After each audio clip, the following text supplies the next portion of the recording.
Assalamualaikum warahmatullahi wabarakatuh.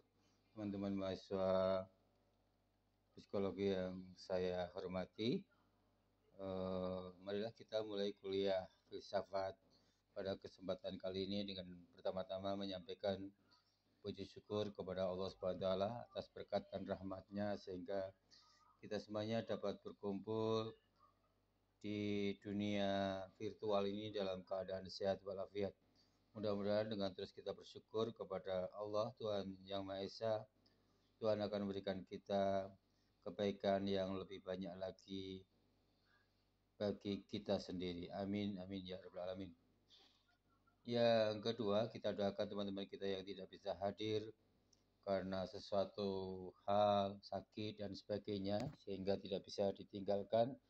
Kita doakan mudah-mudahan Tuhan segera menolongnya dan bisa berkumpul kembali dengan kita semuanya. Amin ya rabbal alamin.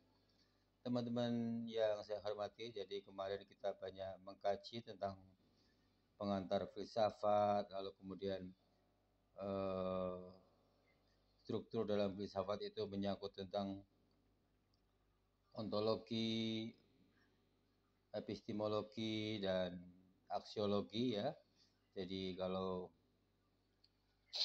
kita mempelajari susunan ilmu pengetahuan itu selalu ada 3 unsur penting, itu ontologi, lalu kemudian epistemologi, lalu kemudian aksiologi. Jadi ontologi kita bicara tentang keberadaan ilmu itu, tentang filsafat ini asal-usulnya dari mana dan bagaimana, definisi-definisi dan pengertian-pengertian yang bisa kita peroleh sehingga kita bisa mengerti dengan baik dan secara sederhana apa itu filsafat yang membuat kita mampu untuk berpikir secara bijaksana kalau kita menggunakan pengertian-pengertian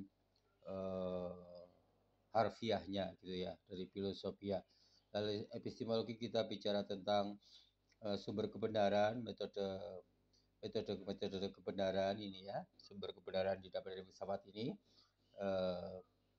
tentu dengan akal pikiran kita metodenya ya. Nanti metode berpikir ini banyak ya, ada rasionalisme, empirisme dan sebagainya itu. Lalu kemudian juga aksiologi, yaitu nilai yang menyangkut apa manfaat dari ilmu itu. Seorang ilmuwan ketika menguasai sebuah ilmu harus tahu dampak baik dan buruknya ketika ilmu itu diterapkan, diactionkan gitu ya di masyarakat. Nah, kali ini kita akan melihat tentang ruang lingkup kajian filsafat ini ya. Jadi ruang lingkup kajian filsafat atau masalah-masalah filsafat itu sebenarnya banyak sekali ya, sangat luas karena ini menyangkut ibunya ilmu pengetahuan itu ya. Filsafat itu kan terkenal sebagai induknya ilmu pengetahuan itu ya. Kalau dalam tradisi Helenisme Yunani itu maka para filosof banyak penulis-penulis buku banyak membagi ruang lingkup filsafat ini ke dalam berbagai macam itu. Namun sebelumnya saya akan menjelaskan bahwa filsafat itu sendiri juga secara sosiologis jenis-jenisnya itu ada 4 ya. Kalau kita baca bukunya Louis Kastov dan sebagainya itu, teman-temannya itu ada filsafat sebagai ilmu. Jadi kita seperti hari ini kita ingin mempelajari filsafat sebagai sebuah disiplin ilmu pengetahuan yang mengajak kita untuk menggunakan nalar kita untuk berpikir, memikirkan sesuatu objek apapun di dunia ini. Itu namanya filsafat sebagai ilmu, jenis filsafat sebagai ilmu. Menjadikan kita sebagai seorang pemikir, seorang filosof, seorang ilmuwan gitu ya. Lalu yang kedua adalah filsafat sebagai cara berpikir ya, sebagai metode berpikir ya. Kita melihat filsafat tiap orang pinter-pinter itu kita bisa membaca dari metode berpikirnya dia. Apakah metode berpikir rasionalisme, empirisme, materialisme dan sebagainya, atau marxisme gitu ya, atau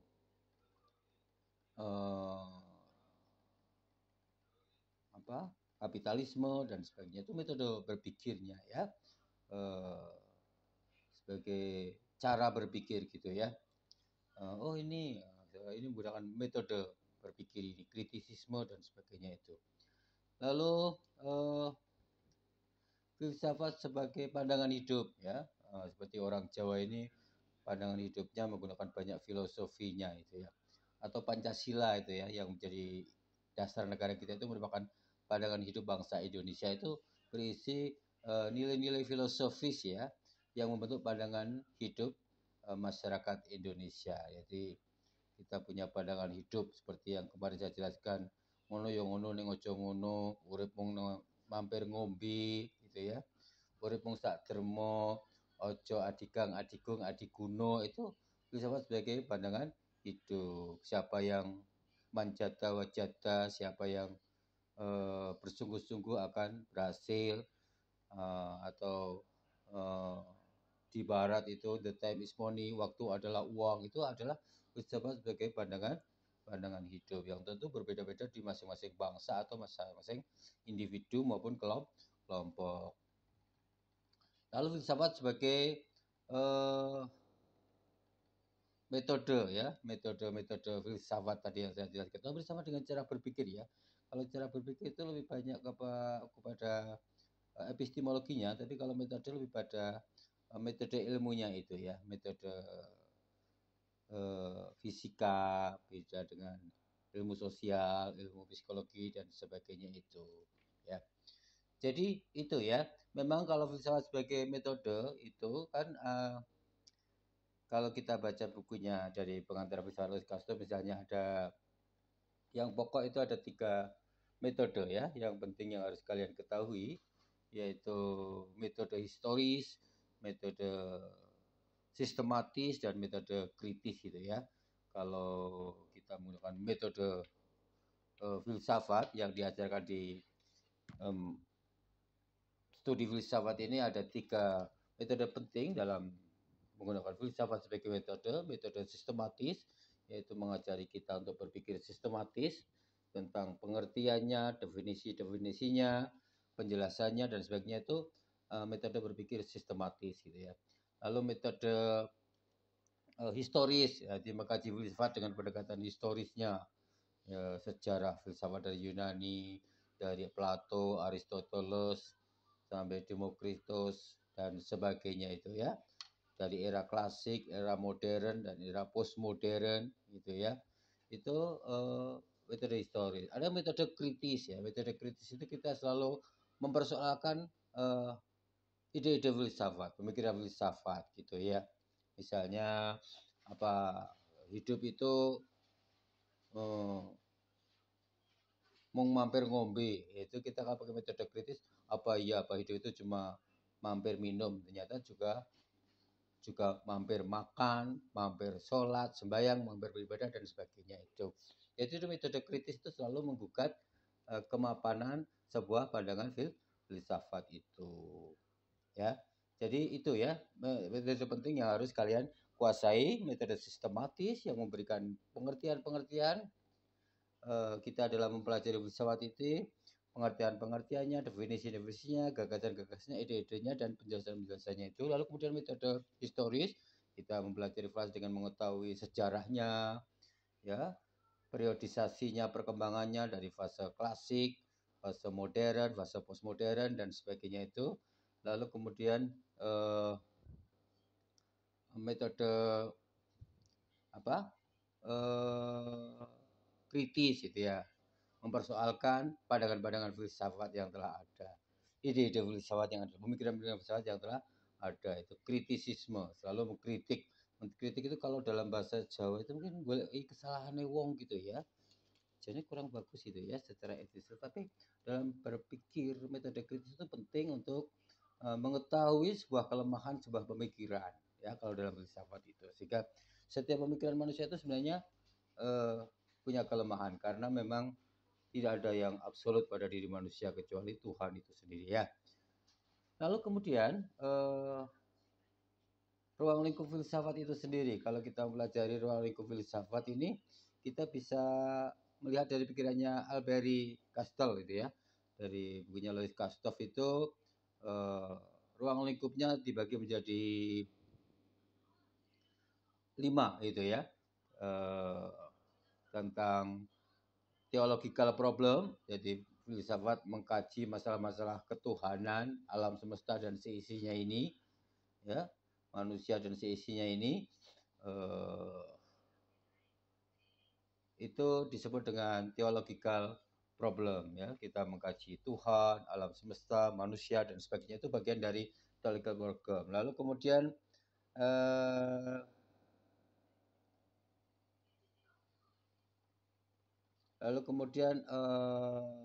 apa ya ini ya?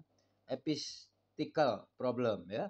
Jadi tentang menyangkut epistical problem ini menyangkut tentang etika baik dan buruk. Kita mengkaji masalah-masalah baik, kenapa ini disebut baik, kenapa ini disebut buruk, kenapa orang pakai peci itu baik, kenapa orang pakai baju pendeta itu baik, kenapa pakai baju biksu itu baik, sementara tidak pakai baju biksu tidak baik. Itu soal problem etika yang menyangkut norma-norma yang membentuk tatanan sosial itu, ya.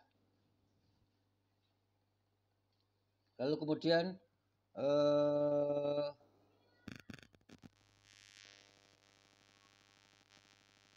metaphysical problem, ya. Jadi metaphysical problem ini problem tentang hal-hal yang di luar fisik gitu ya, tentang rahasia-rahasia alam, tentang pengertian-pengertian, tentang pemikiran-pemikiran abstrak gitu ya, yang banyak kita kaji gitu, keindahan, kebahagiaan, tentang kegelisahan, kesedihan manusia, tentang duka cita, tentang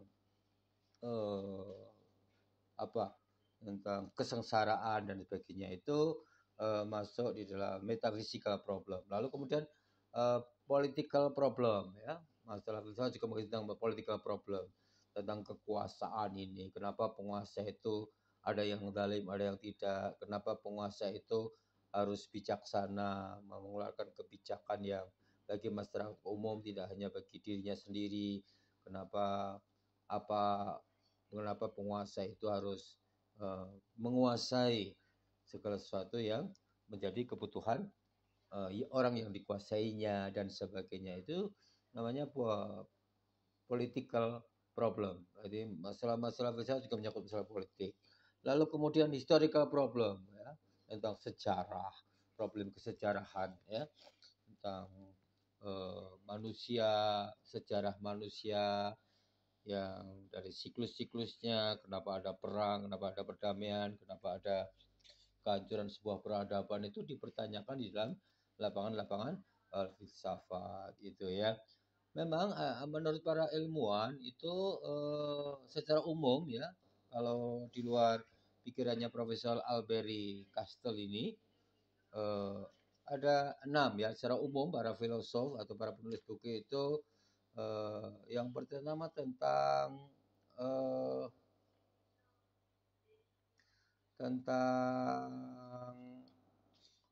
apa? Tentang pengertian-pengertian, ya. Dalam filsafat itu tentang definisi suatu hal, tentang keberadaan itu, ya. Tentang eksistensi sesuatu, tentang wujud sesuatu, lalu kemudian sebab-sebabnya apa gitu, ya. Lalu kemudian tentang etika tadi juga ada, ya, tentang etika, lalu tentang Tuhan, lalu kemudian tentang hakikat manusia gitu, ya. Hampir sama, ya. Lalu tentang alam dan seisinya ini. Itu ruang lingkup filsafat. Kalau yang umum itu ya tentang alam dan seisinya ini, tentang hakikat manusia, tentang keberadaan Tuhan, lalu tentang masalah yang dikaji filsafat tentang apa?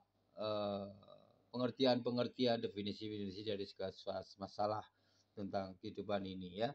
Lalu kemudian tentang etika itu, ya, 6, ya, etika, masalah ketuhanan, masalah kemanusiaan, masalah alam, lalu tentang definisi-definisi itu, ya.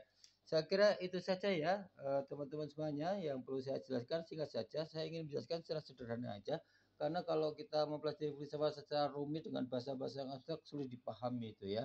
Yang penting bisa dipahami bagaimana pengertian filsafat itu, bagaimana ruang lingkupnya dan metode apa yang digunakan sehingga kita mengerti apa itu filsafat yang menjadi ibunya seluruh ilmu pengetahuan itu, termasuk di psikologi ini nanti ada filsafat psikologi itu ya, yang bisa membantu untuk mempelajari hakikat manusia, kajian-kajian tentang manusia ini. Saya kira itu saja ya yang bisa saya sampaikan. Kalau punya mohon maaf. Wassalamualaikum warahmatullahi wabarakatuh.